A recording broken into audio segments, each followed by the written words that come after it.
I get the honor of introducing Karin Bird. She is the owner of Win with Hypnosis. And you've been in business for 2 decades plus, right? 2 decades. Located in southern Wisconsin. And she is an expert at many, but definitely sports hypnosis, but also peak performance. But also being in this business for 2 decades knows a lot about how to build a business. So that's what we get to hear today. Welcome, everybody. Thank you. Thanks, Connie.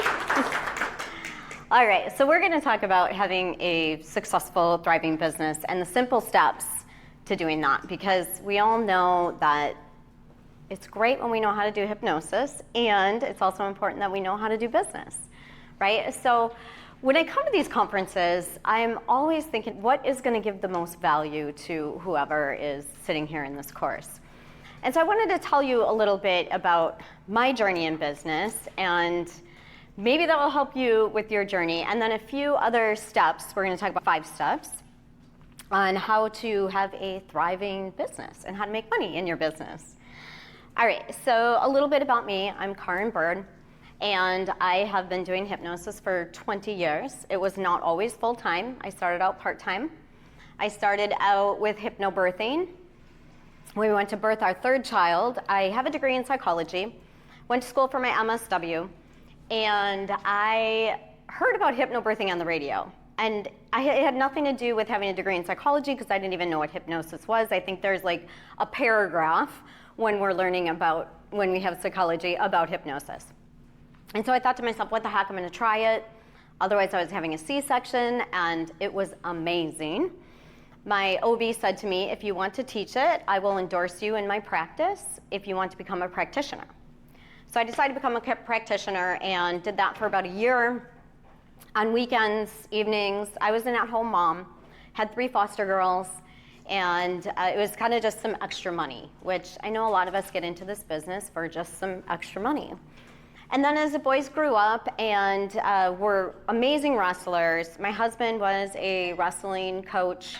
He also had gone to college to wrestle on a scholarship. And so I was an at-home mom. I would do that part-time. And I decided to then certified by the NGH. At the time, 20 years ago, we didn't have a lot of support, like on TV or on the internet. We didn't have YouTube. And so I know that those first couple of years that I was in the business, I lone wolfed it. And one of the things I'm going to talk about today is, do not lone wolf it. You guys, there's so many resources out there. Find a buddy, find a partner, find a mentor, and learn from them and work with them. And you guys can like work together. So my journey took a really long time to get to the point where I felt like I was confident. I started with the group sessions, all of that stuff. And then I started working with athletes. And they started coming to me because you're going to hear me talk about how important it is to have a niche in your business. I did write, I don't know if I have it, the book Hypnos Niche. And I'll tell you why I wrote that, because I started working with athletes and they just started telling other athletes. I started to become the expert in it. Our oldest son was an amazing wrestler. They were all great wrestlers. But he was like a national champ, a state champ, and he went to the Olympic Training Center because he was on the list of future Olympians, and that was his dream. And he brought back a psychology manual from the Olympic Training Center. And so a lot of the research that I did was around sports psychology. And I started teaching mental training with the added benefit of hypnosis to solidify it into the subconscious mind. And so I did that for a while. And then my first conference I ever went to was Heartland Hypnosis Conference. William Mitchell had met me, I don't remember where it was, but he said, why don't you come and speak? And I thought, oh gosh, I mean, I had never really spoken in my life, and I thought, oh, okay, I'll try it. So I started to speak on how to work with athletes. And at the time, Eleni Midas was there, and she was the keynote speaker that year. And she said to me, why aren't you teaching this to other hypnotists? You know what you're doing, you have a protocol, why aren't you sharing this with others?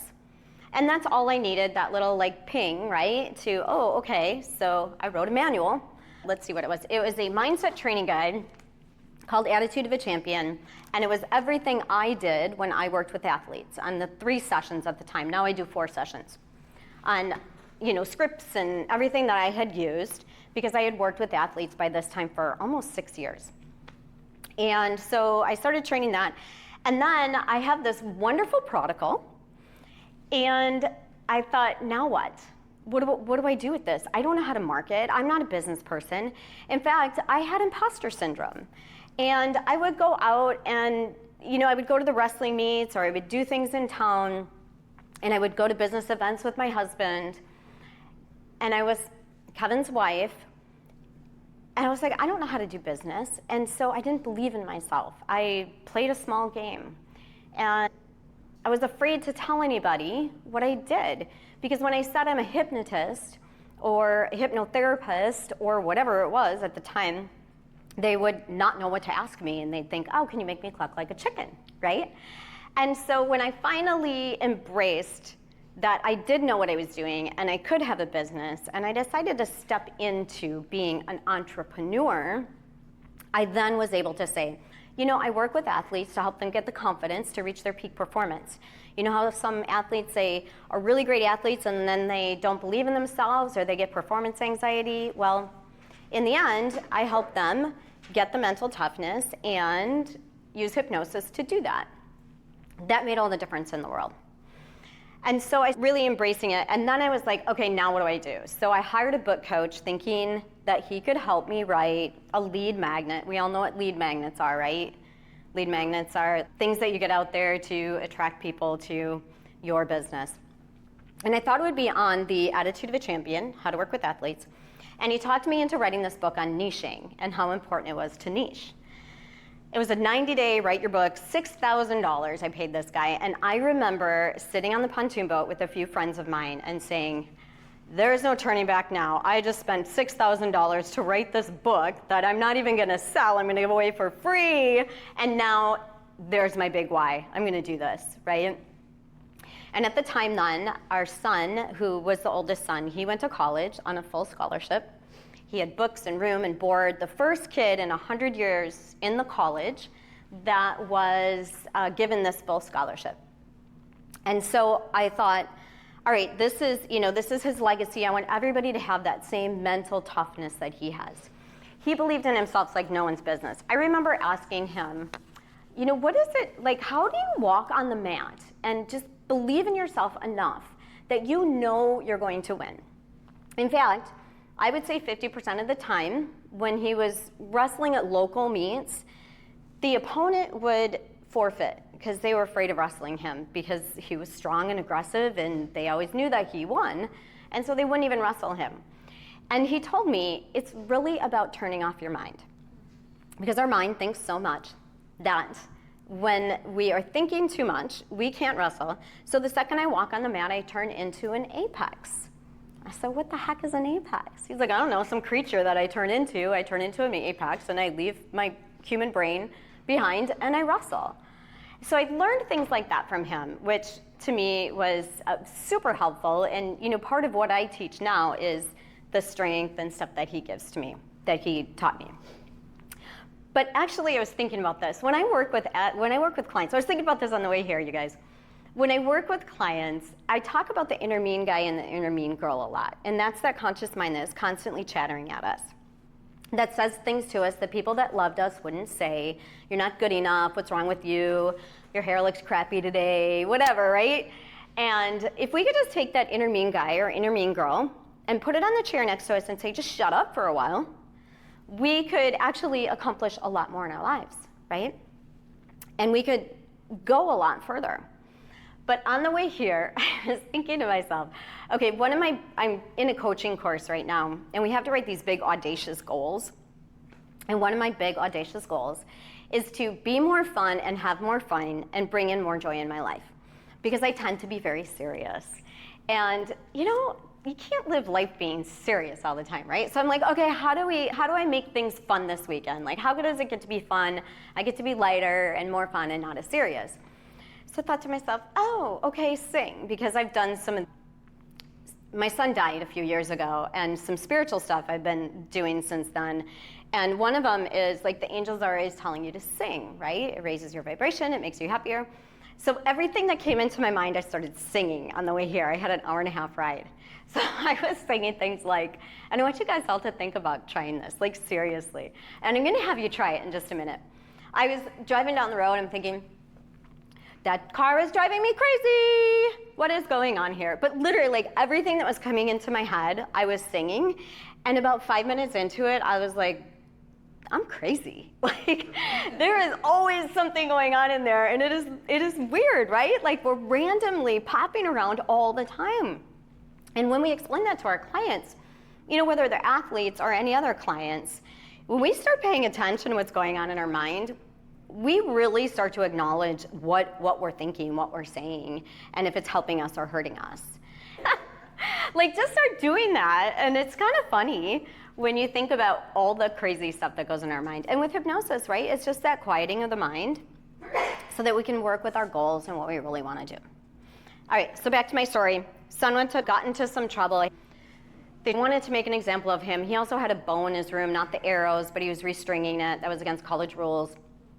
And so it was a smaller college, and they threatened to charge him with 4 felonies unless he signed out of college in 24 hours.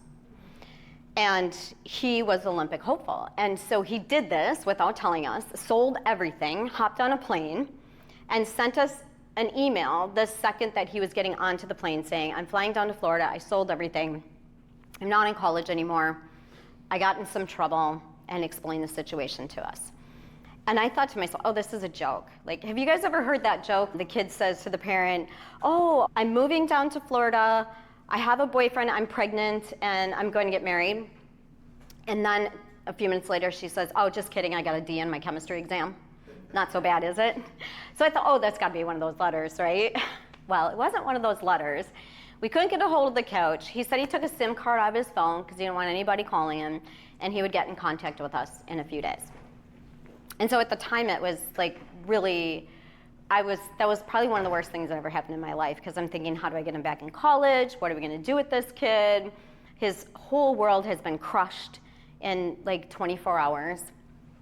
And a few days later, he did contact us. I learned a lot of lessons from it. He stayed down in Florida for about a year, and on my birthday the next year, he called and said, can I come home? I thought I could handle this. I thought I was a man. I can't do this. I'm in debt. Can I come home? So of course we said, yes, of course you can come home. So at the time I was still doing hypnosis and started seeing more clients, and it gave me that big why, where I wanted others to have that confidence that he had. And not only that, but I wanted to teach other hypnotists and hypnotherapists to do what I did so that they could see athletes too, and we can make a difference. And I work with a lot of youth in high school in their world, because when they learn mental toughness and they learn the power of the mind and they learn self-affirmations and how to pay attention to their thoughts, they use that for the rest of their life. So we're getting them at this like prime age. Josh was home for about 2 years. And then at the time, I then hired a business coach, because I now had this book and I now had this program, and I wasn't sure how to market it to hypnotists and hypnotherapists around the world. Best thing I ever did. I did in 1 year what I know would have taken me 5 years on my own. So I hired a business coach, and she talked me into going to this transformational self-development leadership course, which I was like, I can't do it. I have a son at home. The youngest was still at home. I was having a lot of problems with my marriage. My son and my husband, it was not a good situation. I can't leave him. But I decided to do it anyway. And it was a 4-month course. I had to go to California 4 times. First time for 10 days, and then a 4-day stretch. And it really was the best thing that ever happened to me in my life. And I learned that, what all my blocks were, what was holding me back, what I was doing that was, that crazy stuff in my head that came from childhood, the inner child that was telling me I wasn't good enough and I couldn't do it, and because I was short, I would never play a big game, and I couldn't be powerful. And so I learned all of that, and I brought it home, and I decided that I had had enough of the marriage that I was in, and I was going to go out on my own. And I decided to file, and 10 days later, that son that went to college, he died in a motorcycle accident. And that gave me an even bigger why. So we're gonna talk a little bit about why are you doing this business? What are your whys? And when you have your whys and you have your goals, business is easy because you don't have an option but to do it. And here's the bottom line is I know, and you guys probably all know also, there is no better business in this whole world than helping people through hypnosis use the power of their mind. So why is it that there are so many in this field that are afraid to tell others what they do? They're afraid to get out there and share what we have. Because like I tell all of my mentees is we're not selling anything. We're sharing this magical thing that we have that can change their lives.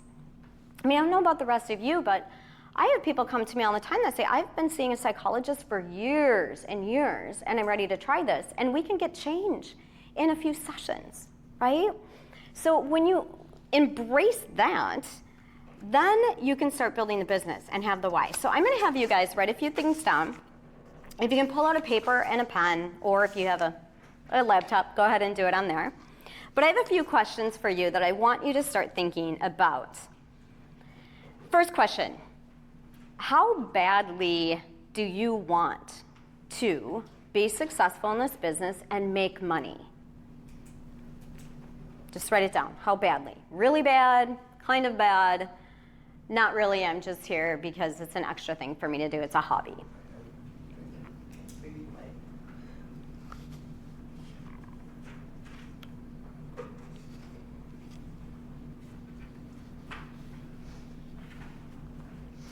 All right, next question.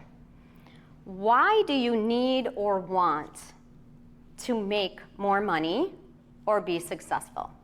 Is it because you want to go on vacation? Is it because you want to take your family on vacation? Is it because you want to buy a new house? Is it because you want to pay off debt? Like why, let's say $10,000. Why do you want to make $10,000 in the next month? What's your big why? I know for me, one of my big whys is that my parents have always had the ability to take my families and my sister's families on vacation every year to Mexico or wherever we go, and I want to be able to do that. That's like a really big why for me. And obviously, I have to create income in order to do that. I also want to open some foster homes, and that's a really, really big why. Like this is my big audacious why, is I want to open a couple houses that are foster homes for children where they're going to be safe as they're in the family in the middle. And then hopefully that would spread, because I was a foster mom and I know what the system looks like.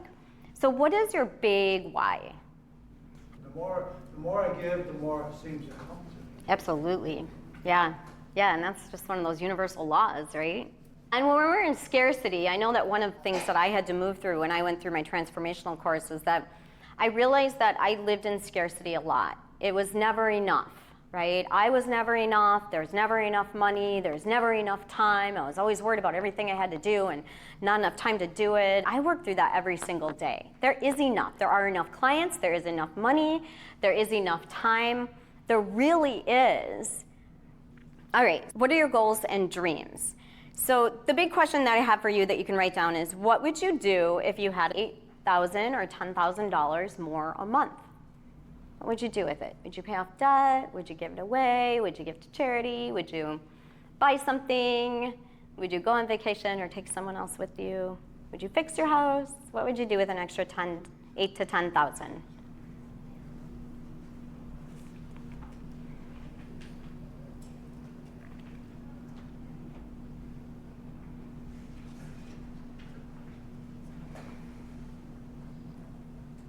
All right. You ready? How much money do you want to make in the next 6 months? And this is a stretchy, like I tell my athletes, I work with a lot of athletes, stretchy but attainable goal. If you had your best 6 months, how much money do you want to make? It's stretchy, it's attainable, but it's not failure if you don't do it, because your goals get to be stretchy and attainable. So stretchy but attainable. If you worked really hard, you got out there, you weren't afraid to tell people what you did, you were good at what you did, you got a lot of referrals. How much money do you want to make in the next 6 months?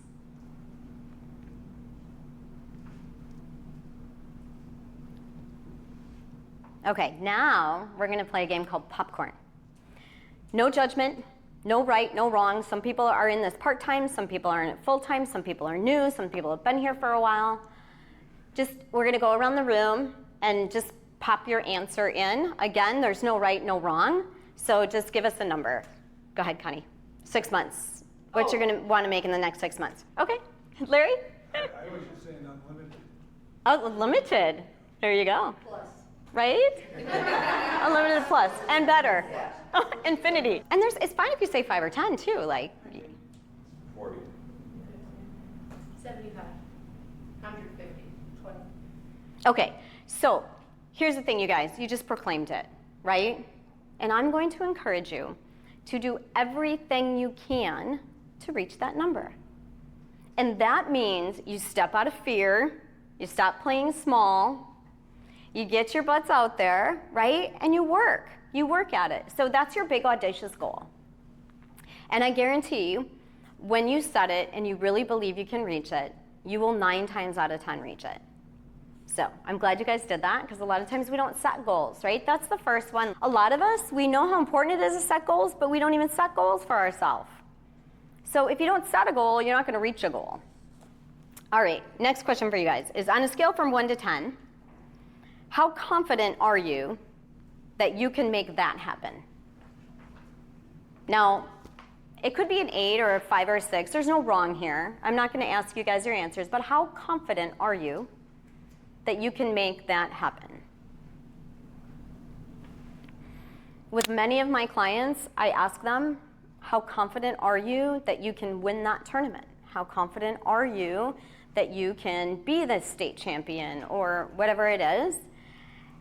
And they'll give me a number. And I say, there's no right, no wrong. Like, first number that comes to head, I just want to know because I'm going to help you through it. And then the next question I have for you, when you set that number, is, what is in the gap between that number and, what did I say, 1 to 10? Okay, that number and a 10. Sometimes I do 5. So what's in the gap between that number and 10? So what's stopping you? What would stop you from doing that? If you're not a 10, why not a 10? Is it because you're afraid? Is it because you don't feel well? Is it because you don't believe in yourself? Is it because you don't have the knowledge? Anyone want to share what's in between? Yeah. I'm targeting the wrong customers. Targeting the wrong customers. Okay. Niching. Yeah. Imagine that. Anyone else? Time? I don't have enough time to dedicate to kids. That time scarcity. Yeah. Interesting, right? And so that's a really good question, because, you know, some people just say it's confidence, right? Well, then you know you get to work on it. Or time scarcity, right? Because there really is no time scarcity, is what I've learned, is there is enough time to do everything that is important to us, right? We always get it done. And just allowing whatever you can do and being okay with that is kind of that, like, getting rid of that time scarcity. So here's a good question, is what is working for you in your business right now? What is working for you? Think about it, write it down. Anyone want to share what's working in their business? Go ahead, Larry. Being present. Present. Love it. Listening 100%, being ready, present for your clients. 2 viral videos a week. 2 viral videos? I love it. Yeah? What do you mean by viral videos? Social networking with encouraging to share. Okay. Okay. And who are you encouraging? Like in the comments or? Well, I have thousands of followers. So. Okay. What's working in my business right now Yeah. is that I'm back to getting referrals after being renewed. Love it. Golden. Referrals are golden. Connie. Networking. Networking. Absolutely. That's one of the steps. Yeah. All right. Okay, next question. What's not working in your business? What's holding you back? And I'll give you some examples of what could maybe not be working in your business. Maybe your marketing's not working. Maybe you're afraid of getting out there. You're playing small, like I was. There's a bunch of other ones. Maybe you're worried about what other people think about you, right? But there's always a reason that it's not working. And if you want it to work better. If it's working 100%, then great. But anyone want to share what's not working in their business right now?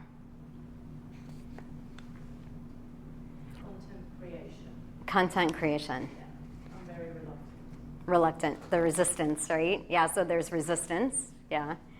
I would say what's not working in one of my businesses, so I kind of have the two businesses, right? I see athletes, I have my client business, my Win with Hypnosis. And then the Attitude of the Champion is where I teach and train and certify other hypnotists to work with athletes. So kind of sports hypnosis, but we call it a performance mindset expert. The reason that we do that is because, as we know, hypnosis can be a scary word. I'm not afraid to tell anybody I do hypnosis. The name of my business is Win with Hypnosis. But when we're working with athletes and parents of athletes, a lot of times they've never heard of hypnosis. They don't know anything about it but the crazy stuff they've seen on TV or some weird stage show, and they think we're going to make them take their clothes off or something. So when we go talk to teams and coaches, it's really a performance mindset, and I just say we do an added benefit of hypnosis. I'm not going to do hypnosis in this group now. We're just going to do some visualizations. And then, of course, they want their athlete to be more confident and to not have performance anxiety and get through the block that they had and all of that other stuff. So they come in to see me as a hypnotist. They get hypnosis. They see the magic of it. They love it. They can't believe the results.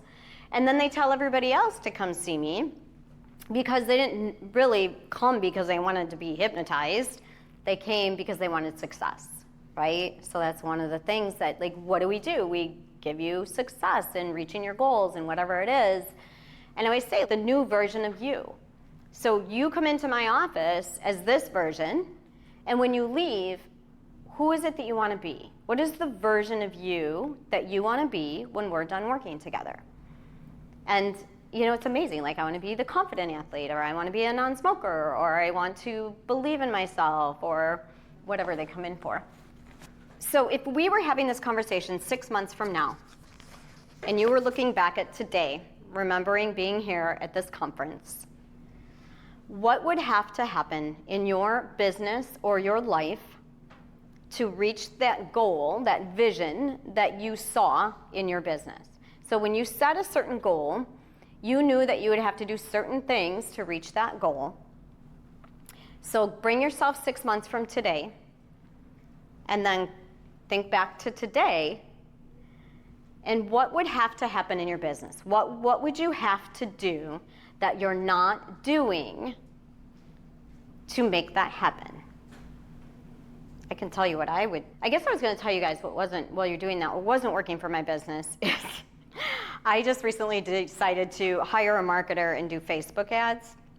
Not a good idea. Not when you're trying to reach hypnotists and hypnotherapists around the world, because I don't even know if it was a target or whatever, but I learned a really big lessons from it. So just so you know, I'd rather do my own marketing. That was what not working, right? And we always have things that don't work in a business. Like in my 20 years, I can tell you a gazillion things that didn't work. That's okay, because we keep working on what does work, right? All right, 6 months from now. I just had awareness. Yes. Good, yay. Because I'm, trying to move into more automation, and I've been doing this for 12 years, had a lot of success, but I work hard. I'm client-based, I speak, and I teach.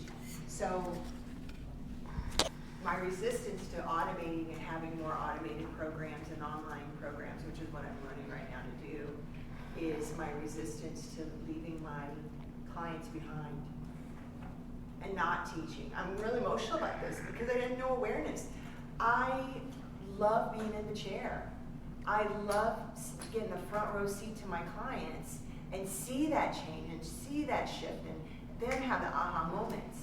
So my resistance right now is that I'm not going to get that much back. So curious, could you make that a both and? Yeah, for sure. How do you make that a both and, right? For sure. Right? Yeah, but I had no awareness of this is the resistance to creating content and doing what I was doing. That's one of the big secrets to life is when we stop thinking black and white, I have to do this or I have to do that, how do we make it a both and? How do we have both? Because it's always the option. We always can make it a both and. So thank you for the questions. Good. Yeah, some of that, right? That's kind of what we do too, even as hypnotists, is ask the right questions to get the change. So, all right, does anyone want to share what they would have to do or they must do in their business to reach the goal they set in the next 6 months? Connie. It would be automation. I actually Automation. just bought into a program that everything is automated. Yeah. And so I get to carve out a chunk of time to just get everything going. And knowing that the time I'm committing to that, even if it's some all-nighters, I'm slightly exaggerating, but once I do that, I'm gonna be a gazillion miles ahead. Anyone else want to share? I would say, oh, go I ahead. just need to get out of the house. Yes. I need to meet people, I need to talk to them so that I can let them know that He's new, he's brand new. Okay, yeah, you're right. You're right. And I tell all my mentees that and my students is that, you know, when it comes to working with athletes, you're not going to get the athletes by sitting behind your computer. You have to get out there. So like I offered to be on a board of a women's shelter. That's getting me out in the community. I meet people, right? I can do some volunteer work with these women that are in the shelter. They're battered and homeless women. I can do volunteer work with them. I get to meet more people. I just joined Rotary. So it's getting out there and letting people know who you are. And then self-promoting, right? Larry. I like what Mike is saying, because I remember when I first started, I was almost like ashamed to tell somebody I'm a hypnotist. Yes. And I wouldn't say it. People say, what do you do? Well, I'm self-employed. Right? I own my own business. Right? Yeah. And it's being proud and owning it. And giving a new meaning to what actual work that you're doing and having the value in that, you know. Right. And as a nurse, you're actually using hypnosis every day by helping people get better, right? And telling them they're going to be okay, because a doctor can hypnotize you and tell you have 6 months to live. And you believe it if you're, you know, in that mindset, right? And they've already hypnotized you into, oh, you're going to die in 6 months. Or you're not letting them hypnotize you and you change the story, right, Larry? Which reminds me of the phrase that I use all the time now is, oh, what the F, go for it anyway. So anytime I'm afraid of doing anything, I just tell myself, oh, what the F, go for it anyway, right? What's the worst thing that's going to happen? So what? So yeah, that's one of my big things. And I teach that to my athletes too. Just go for it anyway, right? Push through it. All right, so that leads me to, I was going to talk about a few other things, but talking about the automation, right? I'd love for you guys, we're going to play popcorn again. So automation, one of the big things to help with your business, I resisted for way too long. I didn't want an online calendar because I didn't want people to choose their appointment because it might be 2 hours apart. And what am I going to do with the 2 hours in between? And I wanted to be in control of stacking my appointments. So I was like, I'm not doing the online thing, right? Once I did, my life got so much easier. I'm not emailing people back and forth. I just send them a simple link to Calendly. And we're going to talk about the different platforms in a minute. So I send them a link to Calendly. That sends them this is what our first session is going to look like. Here's a link to the intake form, fill it out, and here's a link to payment. Done, right? And then I get the intake form in I use ActiveCampaign, but my client management system. And then they get reminders, and they get follow-up emails, and it's done, right?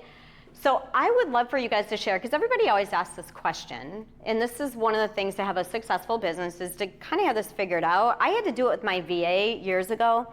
And I think it took us forever because we didn't know how to do it.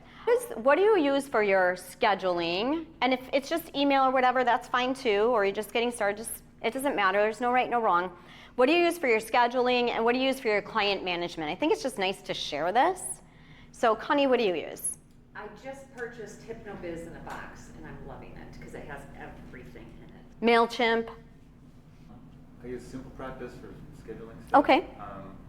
And then everything else is just email. What you said, and the rest is email. So do you keep emails somewhere in a platform? Just in like a business Gmail account. Okay. Yeah. All right. Yeah, that's fine. How about you?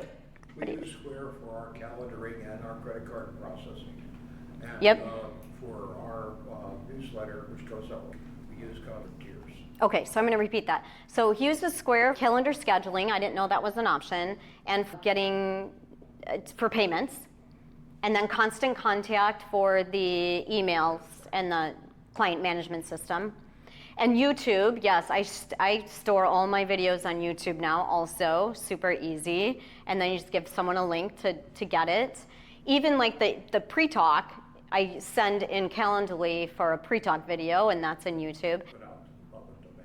Oh, one other thing, you guys, I just want to tell you because it is the best program I've ever had. It's called Descript, and you literally can load a video into it, and it transcribes it in moments. You can delete ums and ahs and any filler words, they call them. You can delete sections, and it not only deletes the script, but it deletes it right off that video. And then you can put captions in there. You can pull clips from it. It is genius, and it makes... Scripted? Does it automate the scripting? Yes. Does it script your words? Yes. Okay. And it makes life so easy. I just did a workshop on Wednesday, and my virtual assistant, because she's in Pakistan, stayed up all night, edited it on some other program. The volume wasn't working. I wake up the next morning, she's still up. She's been up for like 18 hours working on this. I'm paying her for all these 18 hours. And then I say, go to bed. You're so exhausted. We hop on Zoom. And I said, did you try to put it in Descript? And she said, no, I tried, but it wouldn't load. So I knew it had to be done, so I just put it in my program. I put it in Descript, and like an hour and a half later, the whole video was edited and captioned, and I was able to put it on YouTube and go. And like she had worked on it all night. So that's like how easy it is. So cool. I'm going to give you a big kiss afterwards. Of course. I'll take a kisses. Yeah. So, Yes, well, I am an active campaign. Yeah. Awesome. I want to get to a few other things that I wanted to talk about for a successful, thriving business. Personal growth, coaches, courses, podcasts, events. You guys, personal growth is massive. I'm telling you, find a course, find a coach, find an event to up-level you, figure out what's holding you back, find a buddy you can practice with, find a buddy you can bounce things off with that's in this business, that knows what you're talking about, is also an entrepreneur. Find that person. And maybe you just find a coach or a mentor, but find that person. And here's the big thing. When you find that person, reach out to someone here this weekend. I'm going to stretch you guys. Your stretch is if you don't have a buddy or a mentor or someone that you bounce things off of, reach out this weekend, ask if they'll connect with you in the next couple weeks, and just have a conversation about your businesses. And here's the best thing, is when you develop that relationship, start asking for feedback. We don't ask for feedback often enough. What do you think of this? And then even like, what is your experience of me? How am I showing up? You guys are going to get so much golden information because we think we show up a certain way, but other people can see us through different eyes. So find someone that can answer that for you. How do you show up? What is the feedback you can give me? Right? It's golden. So that's super important. Having processes and systems, we talked a little bit about that. Things, it will save you a whole ton of time. Just make it easy, right? Find easy clients. Have a structure. For me, easy clients are athletes. They're a force-structured system. Got the scripts there, know what to do. It's not emotional. Mental training, love athletes. They're the best referrers. They age up. They come again and again and again. I see them year after year. I see them month after month. And so that for me is like easy, no-brainer. So find easy clients, right? Don't make this hard. It's supposed to be fun. All right, does anyone have any questions or want to give any feedback? I'm open to feedback. All right, thank you guys for being here. Oh, yeah.